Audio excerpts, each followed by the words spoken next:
Hey everyone, welcome to Talking Tricks. Today it's Bryce and I. We're going to be talking about Bryce's favorite trick, the Gumby. More specifically, Andrew Court released a recent drills guide for Gumby, and as someone who can't Gumby, I found it to be pretty interesting. And Bryce, as someone who loves Gumby, also found it to be very interesting. So Yeah, let's I get thought it into was it. great. I thought it was awesome. I wanted to slobber it all over it in front of everybody for the internet. So let's go That's true. Look at him right here, Thurston. ahead. So I wanted to emphasize that I thought a lot of these drills were really great, especially because many of them are very accessible, and specifically emphasize some of the most important parts of Gumby's and related family tricks that people get wrong. So you can see here from these first couple of examples, his base leg, his toes are facing forward, and his plant hands are planted facing all the way backwards as soon as he puts them on the ground. This is incredibly important because during a Gumby, you're going to do a 180 spin that's going to leave you facing the opposite direction from your takeoff. And if your hands aren't planted backwards when you put them down, they're going to have to spin around somehow when you're on the ground. This is not good, not ideal.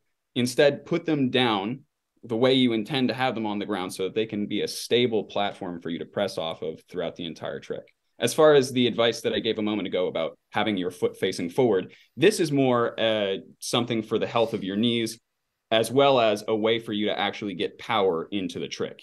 You can only, push off of your leg. You can only get force off of it when it's bending in the direction that it actually can bend in forward.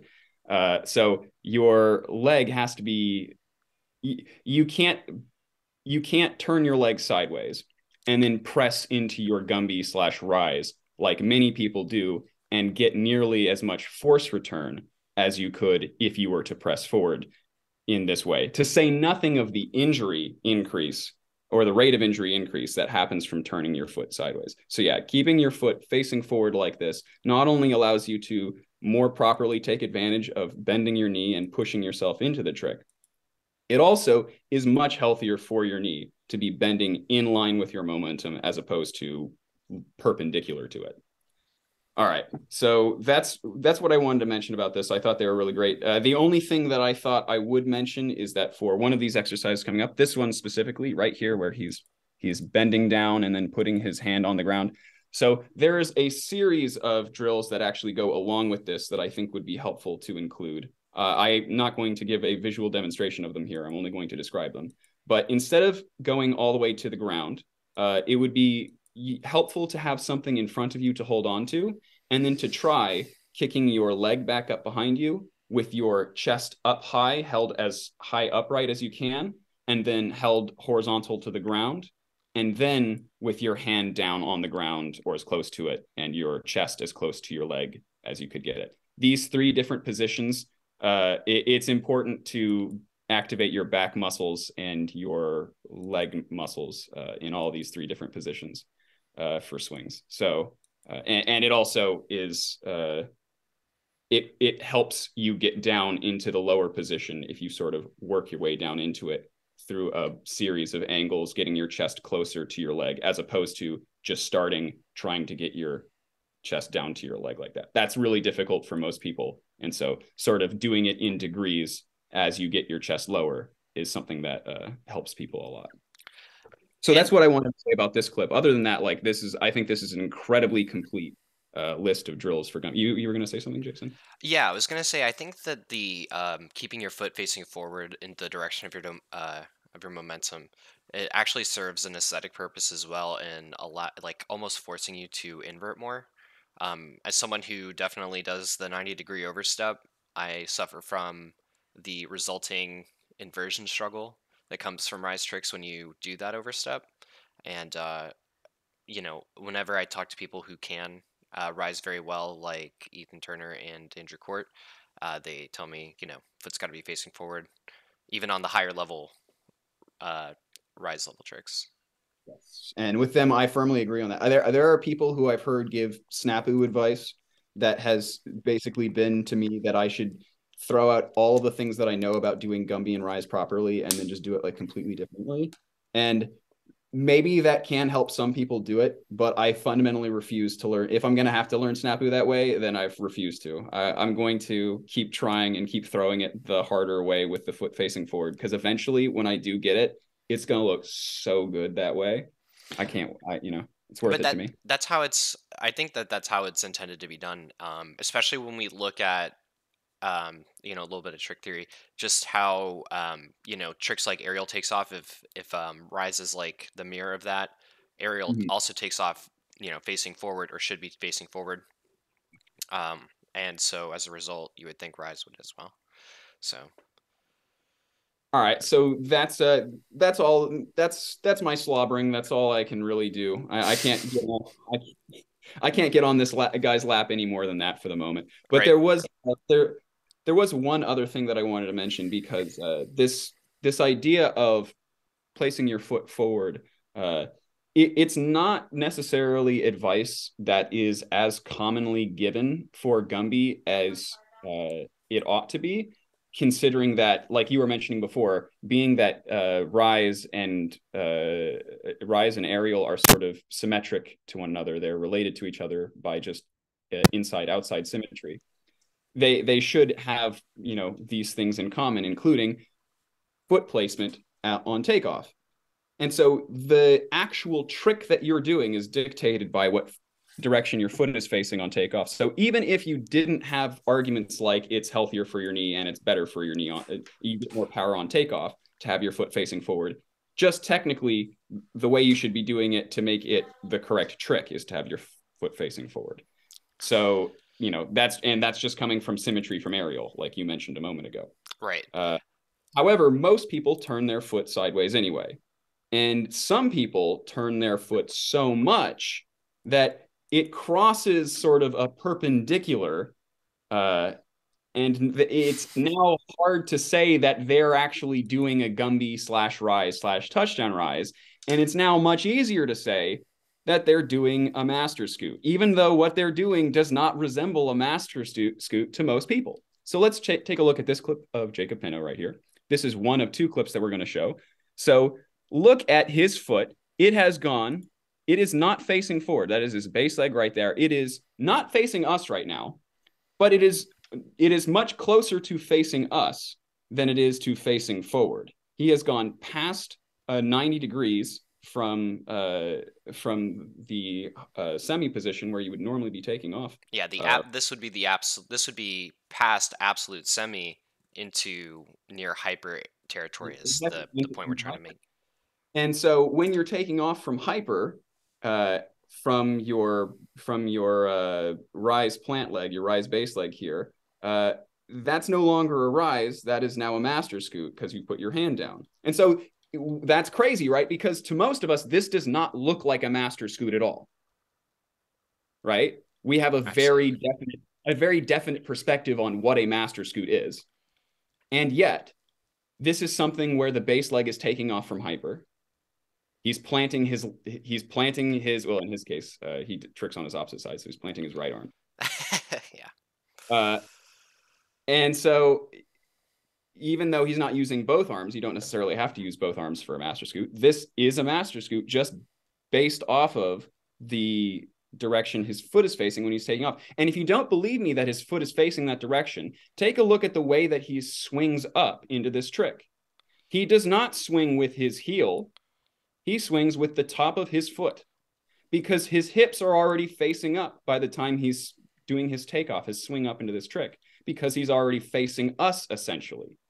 He's turned himself all the way around. He's stepped all the way around to facing us essentially, and then now done a master scoot. And because of this, because he's added in this extra rotation, this extra spin, this master scoot doesn't look anything like a master scoot we're used to. It sort of resembles a touchdown rise. You would be lying if you told me that you didn't think this looked like a touchdown rise if someone showed it to you really, really fast, right? You really do have to zoom in and slow things down to see that, unless you really know what you're looking for. But once you do know what you're looking for, you see very clearly, like, oh, that is actually a master scoot. It's a really cool way of doing a master scoot, but that's a master scoot. Yeah, absolutely. It's the ambiguous touchdown rise that Jacob Pinto has mastered. It's the Well, the in between. I think he is actually an example of someone who manages to make it all the way over to Masterscoot more often than not, and as a result, he is doing a definite trick as opposed to something ambiguous. There are a lot of trickers who wind up in the in between lands, right? Somewhere in between a Masterscoot and somewhere in between a Rise slash touch and Rise. And I want to emphasize that I think that's the danger zone. I think that's the area where you're going to be doing the most damage to your knees and also getting the least amount of power out of pressing off of the ground. You're really going to be taking advantage of the direction that your knee bends the most if you're either facing your foot forward, like in a conventional actual touchdown rise, or if you do this method of turning your foot all the way around so that it's facing hyper, because now it is actually bending in the correct direction again. It's bending in line with your momentum. It's not the same trick. You're doing a master scoot now, but maybe you want to do master scoots like this. What's wrong? There's nothing wrong with doing master scoots like this, especially if you're doing it deliberately. Maybe you can wind up doing them even prettier than Jacob Penno's doing them. Because I actually think these master scoots done this way, done by Jacob Penno, look good, but I don't even think they look as good as they could look because they're not being done deliberately. I think he's trying to do a touchdown rise and just rushing the beginning. But I think if people were thinking about doing this way properly, we could wind up seeing something that looked really fucking cool just by making a couple of tweaks. When I think about it similarly to how, like, if you look at how he does his master scoot, he generates a lot of power as well. Um, and Yeah, it's very functional. yeah, it's like, and with even with like a traditional master scoot, that's also very powerful. So I think finding a way to combine those two can be very beneficial. So sorry. Um, nice. So yeah, yeah, I think there's a lot of advantage to that, and it would also come up with like a really unique way to do Master Scoot as well that we don't really see. And we also had like another timestamp example of Jacob Pinot doing this kind of Master Scoot, and this time he's not gonna use his hands for a touchdown. It's gonna be a pair of Master Scoot, and I'm But calling now it that for you. So you can see here he's about to plant his base leg, and as he does, sorry, hold on. oh no worries. Trying to fix the perfect. Not really. Please go away. Awesome. Okay. He's about to about to plant his base leg, and as he does here, you can see this is another one where he's turning Yeah. very And slowly. so the foot we're talking about is going to be this one right here, the one that's leading in front, so that you can see it. In a perfect world, it would be facing actually more towards us and like the direction of the camera. Yeah, Uh, in a perfect world for a properly executed rise slash Gumby slash touchdown rise slash anything in that family here in Vergado, but right. in this case, he's got his foot turned more sideways. So this is the trouble zone that I was mentioning before. Yeah. Uh, This is. I would say even a little bit past absolute semi. You can kind of tell it's kind of going inward a bit, or I guess I should say outward for like hyper. But yeah, definitely 90 the degrees, if not more. and yeah, the real problem with this is not just that you can't bend your knee this direction, right? You don't bend your knee sideways. But it's that this concentrates stress. This is unfortunate we don't have Frank here for this episode. He's living it up in Neo right now. But this concentrates stress in your MCL and your LCL whenever you do this, and you really don't want to do that, right? Those things are important, and you want to pick your moves and the way you do them so that you're not accumulating stress in your ligaments. So something our viewers may have an issue with at home, and I am thinking about now, so I'm going to go ahead and challenge our assertion about Master Scoot is that Master Scoot will traditionally take off of the right leg. Mm-hmm. So, and I'm not saying that there can't be scoots that take off of the left leg because traditional scoot does, but Well, so go ahead. he's doing it on the he twists to his right. So he's doing what? Yes, that's right. That's right. Yeah, I don't know what I was thinking for a second. You forget he's dark side. Yeah, no, don't worry. I maybe I should have mentioned that too before we started showing this clip. No, I remembered it and I know it internally, but then like I was like, but hold on, Bryce. Cause I'm thinking about it and I'm like, before we go, say it's Master Scoot, but no, that is true. Yeah, yeah, because it would be the same foot that you would take off front side. If anyone doubts me, go ahead, have your session, try doing your gumbies and touchdown rises with your foot facing forward the correct way. It'll be good for you. It might be scary at first, but it's worth doing. And then afterwards, maybe give a shot trying to learn how to turn your foot all the way around to hyper. It's going to be tough, right? Like it's clear that this is difficult because even people even folks who do it regularly, like Jacob, he has some pretty good examples of him making his foot all the way around past the 90-degree mark to where it's much closer to Masterscoot. But you still can't find an example of his where it is like pointing perfectly backwards. And I don't even know if that's necessarily physically possible because I just don't have an example of it yet. But theoretically, that would be the best possible way to do it for your knee. Mhm.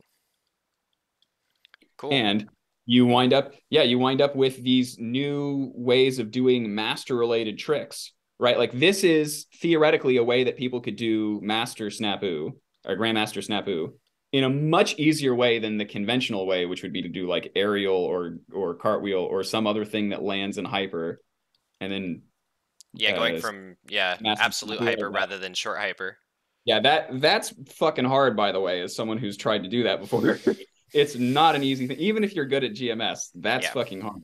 Yes. Um, However, if you if you're not having to worry about doing a combo, if you can just focus on getting this step set up properly, this is probably going to be a much easier way to get into GM Snapu than basically any other alternative. You can see here he's going to do the GM version of an Envergado, and I think it looks sick. And I think it actually makes more sense. Uh, I think that GM Envergado has lots of potential and GM related, GM Scoot. I think these have lots of potential for really powerful swing combos if executed properly. Yeah, I agree. I'm always In, been partial to in this mode. Grandmaster stuff. It obviously is being grandmaster stuff is being executed properly every day all the time from conventional setups, but I think this way is sort of something that kind of happens on accident and people don't really acknowledge it very much, but I think it actually could be cool if we saw some purposeful deliberate versions of it that sort of leaned into doing master scoot in a way that kind of makes it resemble a touchdown rise by giving it this additional spin. Mhm. Yeah, I think I can see it generating a lot more momentum by making it relate to a trick that triggers would traditionally have an easier time with. That is rise tricks. So And that's about all I had to say on that. So just some things that I had noticed. I wanted to mention that those drill videos were great, and that also that there was this monster lurking in the waters. There is this dark shape out there in the depths that nobody had been speaking much about that I thought was worth talking about. So nice. that's Well, thank you so much for sharing your insight on this, Bryce. Especially as someone who sucks at Gumby really bad, I'm gonna be practicing some of these drills at home, or maybe at like a solo graph session. Because as we mentioned before, it does pay dividends for all of your other tricks. yeah. Gumby is one of those tricks that as you invest in it, you reap the benefits continuously with compounding interest. So get out there, you financial trickers. And yeah, hopefully I get to see some more of these GM variations and master variations done in this touchdown rise like way, this pseudo touchdown rise like way. Yeah, it's Uh, almost like a Shosei step into a Grandmaster setup. and one other thing that I want to mention.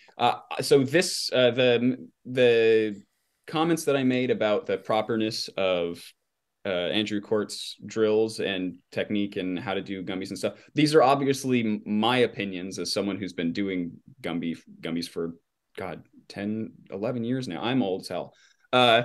So nobody handed me like a guidebook. I didn't get one from God that said this is how you do a Gumby. This is just what I figured out over time, what I think makes sense. So if you have compelling arguments for why you think that that's not necessary, that the advice that I've given is wrong, or why you might have better choices for certain placements of different body parts, I am absolutely interested in hearing them.